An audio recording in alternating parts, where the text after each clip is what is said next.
Princess Farida, I want to welcome you to Without Shackle today. Thank you, ma'am. First of all, who is Princess Farida? Princess Farida is a mother, is a wife to a pastor, is a musician, is a mentor, all those things, is a lover of Jesus. And what is Princess doing with the name? Okay. I didn't hear you saying I am the princess of. No. I'm not a princess of any country, but you can call me God's princess. Okay. Yeah.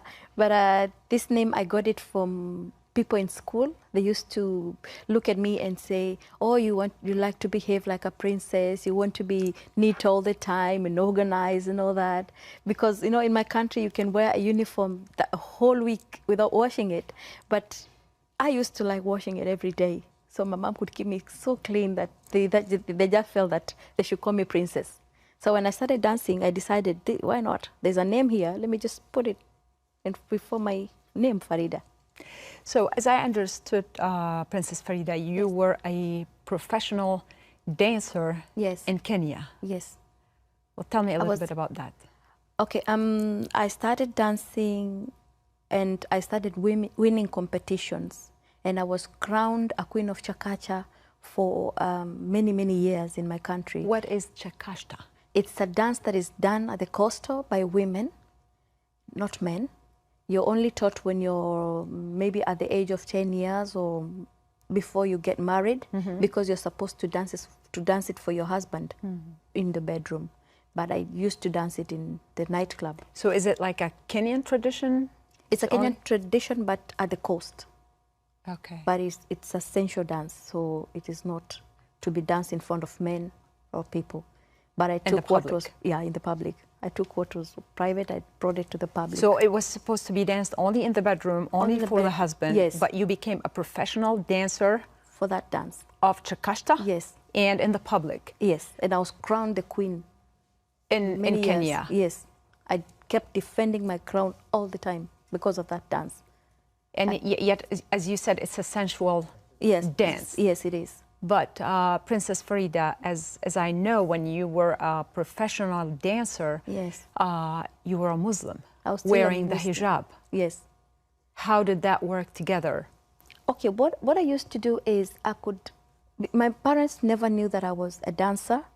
So for almost a year, I used to hide myself with my sister at night when they go to bed. We take our hijabs and just run out of the house and go to nightclubs until the morning, until 4 in the morning. So we come back when they're still asleep. Until one day they saw me in the newspapers that I had won. So that's how they came to know that I was dancing. But they never knew. Yes. So in the day, in front of your parents' eyes, you are this devout Muslim wearing the hijab. Yes, and praying 5 times. Praying 5 times a day. On Fridays, going to the mosque without fear. Okay. And reading the Quran in Swahili. And how could you reconcile these 2 lives together, you know, like that life of, especially in Islam, where women, they don't have their freedom. They cannot be in public places. They cannot be at a nightclub dancing, while in the day they're wearing the hijab. And so where were you at with your religious walk back then? Like, what did you think of God? What did you think of the Quran? What did you... Okay, when you were like doing the doing dancing? All that? Yes. To me, everything was pretense. Okay. Because I could also see with my cousins and some of my aunties, they pretend to be these strict Muslims, but then they're not. Because they will hide and go to the market, they will hide and go to the cinema halls, they will hide and go to dates with boyfriends without the knowledge of the parents. So for me, I took from them, I said, oh, it's not a big deal. So I can still do this and pretend to be strict in prayer and reading the Quran and still do my stuff in hiding.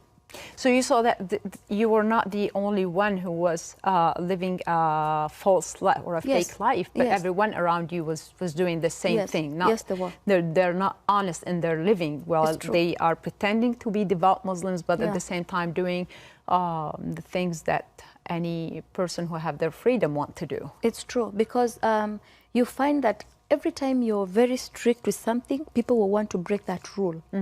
Yeah, that I came to know. That when something is very strict, you know, everything is don't, people want to know, why are you saying no?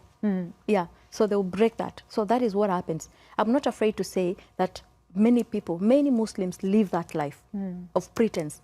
Because one, they don't even understand what they're praying. Let's go back a little bit to the dancing. So here you are, this covered up Muslim devout woman in the day, and at night you sneak to the nightclub and you dance, and you become #1 dancer in Kenya. Yes.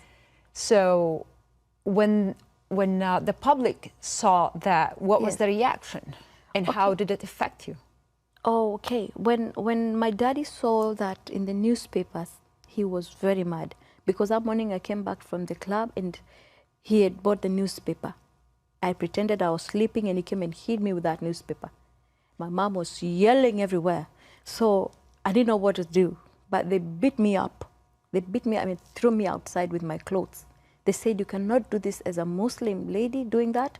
And because in a nightclub, you know, you dance with your tummy outside. Right, and you have showing. So when my dad knew that, they beat me up, they chased me out, but after like 24 hours, they took me in again, because I was crying a lot and I refused to go anywhere, because I felt if I go to my aunties or any other person, I'll become a bad girl. And I didn't want that, because I never used to drink, smoke, or drink. I just said, let me just dance, because this is a talent that God has put in me, and let me use it. So when that came in the open, that I am the queen, and they wrote Malindi Girl Takes It All, that was very bad for me, because they felt like I've let them down, and like almost like a prostitute. I didn't deserve any respect anymore. But so you lost the family respect. Yeah, I did. And how did that affect you? Oh, for me, it's for some. I didn't care. You didn't care. I didn't care because I had won. I was famous. And immediately I won the competition. I started traveling out of the country. So I could stay like 3 months, 6 months, a year out of the country. So when my parents started seeing money coming in, they accepted. He said, yes, and now I'll let you dance. I will let you dance, because I've seen you don't drink, you don't smoke, you don't do prostitution. Because that's what many dancers do. After you perform, you go out with a man. Okay. Guy, and wake up in the morning somewhere you do not know. So he let me dance. So now your father was okay with you not being veiled, with you not being covered, with you dancing in front of man? Yes. He was okay with all of that? And then I used to bring a lot of money home. I paid for my school fees, my brothers and sisters' school fees. So you became a supporter. Yeah, I was providing for them. Farida, you said at the beginning, you said you were a pastor's wife. Yes. So you want to recap? How did that happen? When did you become a Christian? When I became a Christian. And how did it happen? I didn't tell you. I used to watch Christian programs at night. I could hide, and in the middle of the night, I could just watch and pray the sinner's prayer. But when nothing happens to me, I'd say, okay, I'll pray tomorrow. Because I thought it's dramatic. Hold on. So, in the day, you wear the niqab, you Yes. go to the mosque. Yes. At night, you go to nightclubs. Yes. You perform sensual dancing. Yes. And then you come home and watch Christian television. Yes. When and pray. everybody is sleeping, I could watch Christian preaching. And when the pastor says that you can pray the sinner's prayer, for some reason, I used to pray after him. Why? But then I thought it could be dramatic, or something that I could fall, or, you know, something I could just feel something, or I could change. So I could pray and then go like, nothing has changed. Maybe tomorrow. So let me go back and dance. Yeah.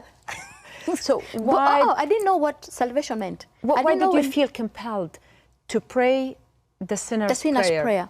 What happened was, on my way from the UAE, I'd like stayed for 1 year. On the way from the UAE, on the plane, I meet this flight attendant who comes to me and says, Farida, we want to show you how we operate the plane. So when I went to the cockpit, I took one of my dancers because I was with my full band on the plane. So when I took my dancer to the cockpit, we sat and we were just talking to the pilots, but something caught my eyes. I looked out of the clouds and there were people dressed in brilliant white. Yes, and they were worshiping the Lord. Like a vision. But the moment that I said I want to go with those people, I was not in the plane anymore. It's like something took me out of the plane. And I said, why can't I go with those people? A voice spoke to me and said, Farida, you cannot go with those people because you're a sinner. So when this voice spoke to me, I felt a sinner. And then he asked, if this plane crashes right now, where will you go? And when he asked that, I saw like the plane crash and I was standing alone crying and repenting. I cried and repented. Then he touched my shoulder, a soft touch, a touch that I've never felt before, a touch that switched on everything inside of me. Like I felt light, I felt joy, I felt new. It switched on and he said, my daughter, you have the last chance to go to heaven, but you have to go to church. Yeah, so when he said that, I felt forgiven.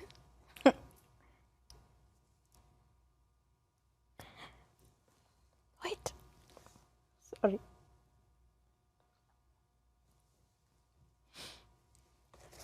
Okay, I'm sorry. When he said that, I felt good, and I knew something had happened, something great had happened to me, but when he said that I go to church, I didn't know what to do with that part. And then when I saw myself crying and repenting, I knew I was talking to a high authority. I knew I was talking to somebody like the Creator, you know, like somebody that had power over me, you know, like somebody that owned me. Yes. I didn't think about Jesus Christ because it was never in my mind, but I knew something had happened. So when I went to church is when now the pastor said, oh, you met the Lord. But I knew it changed. When I received Christ on the plane, everything, you know, just changed completely. So I just went to church after 3 days and prayed the sinner's prayer. And from that day, I walked the Christian walk. What did you do? So what I did was, after a month, the Lord spoke to me again and said, if you're ashamed of me in front of my people, I'll be ashamed of you in front of my Father. I knew after some 2 years or so is when I knew that that was a word from the Bible. So when he said that, that's the day I called for a meeting and spoke to my parents. I told them, I called all of them, my brothers and my sisters and my dad and my mom. But I was careful. I didn't sit around with them. Yeah, I was a bit far because I knew things will happen here. So when I announced that from today I'm a Christian, and then I will not be dancing anymore, they thought I'm going crazy. Yeah. So first of all, my sister said, you know, she went to this other church the other day and they did something, you know, they're speaking in tongues. My sister and I, we've never had such a thing. So she said they bewitched her, black magic or something. So that's why she's talking like that. But I said, I know what I'm saying. I'm serious. From today, I'll be going to church and I'm not a Muslim anymore. My dad wanted to hit me. My brother wanted to beat me up. But I kept my distance. So my mom was very careful to hear what I'm saying. She really wanted to understand. So I explained to her. She said, my daughter, you've just bought new equipments. You have just recorded the best CD that we've never had before. And you have your own band now. So how come you're quitting music and you're not going to be going to the mosque anymore? Just tell me, are you serious what you're saying? I said, yes.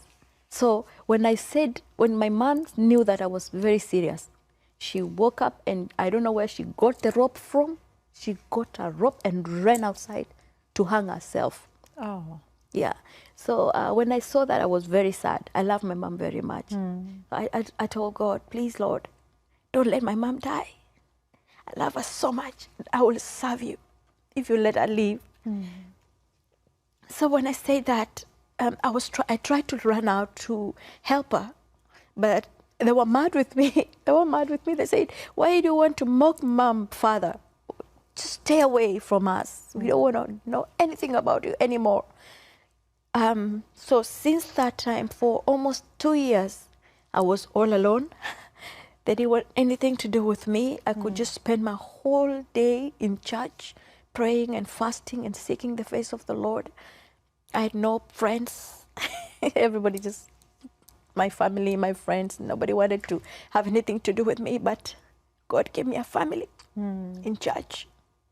I met spiritual dad, and he took care of me. Was it easy for you to let all the fame, all the glory of the world, your family, go just because of that vision that you saw of Jesus, or of the voice that called you that you are forgiven and you need to be able to go to heaven? You gave your everything that meant anything to you in life for that voice. How did you do it? And how did you trust that that was God's voice? Because something was just, you know, it had confirmation in me, and I could just feel, I trusted that voice immediately, because I remember that voice when I was young, that this is our little secret and the reading of the word. And then I remembered that he's not gonna harm me. He's telling the truth. And there's a word that the Lord gave me, that I'll never leave you nor forsake you. That is the word that kept me going all through. But I believe that the hand of God was upon me, because I forgot about everything. I forgot the money, I forgot the equipments, I forgot my life, the life that I was living, and I just decided I will just follow Jesus and nothing else. How come I'm pastor's wife? When I got born again, I go to this church, and then he's one of the pastors, and he starts mentoring me. He became my mentor for 2 years. He became my mentor and taught me how to hear the voice of God and the word of God. And I had so many questions about religion and this Christianity. I had so many questions. For some reason, I asked so much than I used to ask in the Islamic, because I was more interested, and I felt that this is real. I could pray for someone and they get healed. I could, you know, God could show me things, and I could, you know, if I didn't understand, I could ask him. So after 2 years, we started feeling, oh, we love one another. And so we started dating. We dated for a year, and we got married. As I said, you left so much for God. Yes. What God gave you, what Jesus gave you, that money, fame, the world could not give you, that you could let everything go just to be for him? What I can say is I got peace. There is something that the world does not have, is peace.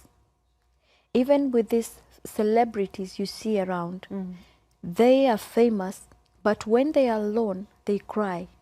Because that's what I used to do. Did you cry? I used to cry. Why? Behind the stage, I used to cry for nothing.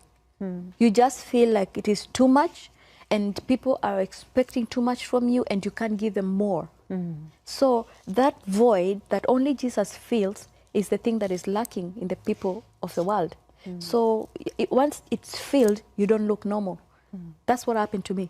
After Jesus filled the void, I used to feel empty and all that. So I didn't want anything else. The things of the world, I count them as dung, because I know God has taught me how to live by faith. I've left so much fame. If it is fame, I tasted fame. If it is money, I walked in money. But God promised me. I actually had 4 accounts, 4 bank accounts that had a lot of money. But for some reason, I went to check my accounts and there was no money. And Jesus told me, don't look normal. I did not give you that money. Now I'm teaching you how to live by faith, and I will give you more after I teach you my ways. Seek after my kingdom first, and the rest shall follow. And after my righteousness, the rest shall follow. So that's what I did. I obeyed. And you told me that you have a ministry with your husband. What kind of ministry do you do? yeah, we go to churches and universities, colleges where we're invited, and we also mentor young women. We mentor young girls that are going through stuff like rape, and they go in silence. They don't talk to anyone, and we get them from the streets also, the prostitutes. And I even have 13 kids born from the ministry, from my ministry that we do with my husband, that are the girls that we have stopped from aborting. We have 13 children in the Princess Farida Foundation that actually was birthed here. How does Princess Farida sing for the Lord now? Now You want to sing for me? How, yeah? Yes. There's this song Swahili? in Swahili. Yes. There's this song that I wrote. It was my almost the second album, and it talks about I cannot live without Jesus. Yeah, there's no way I can live without Jesus. So it goes like, maisha bila wewe, maisha siyawezi, maisha bila wewe Yesu ni maisha siyawezi, maisha bila wewe, maisha siyawezi, maisha bila wewe Yesu ni maisha siyawezi. Wow. Yeah. So that means I cannot live without Jesus. Farida, that's the new me. حلقتنا لليوم انتهت. بترككم برعاية الرب يسوع، وبتمنى اسمع تعليقاتكم أو كيف الله عم يشتغل بحياتكم من خلال هيدي الخدمة على الإيميل comments@بلاقيود.com أو على الفيسبوك.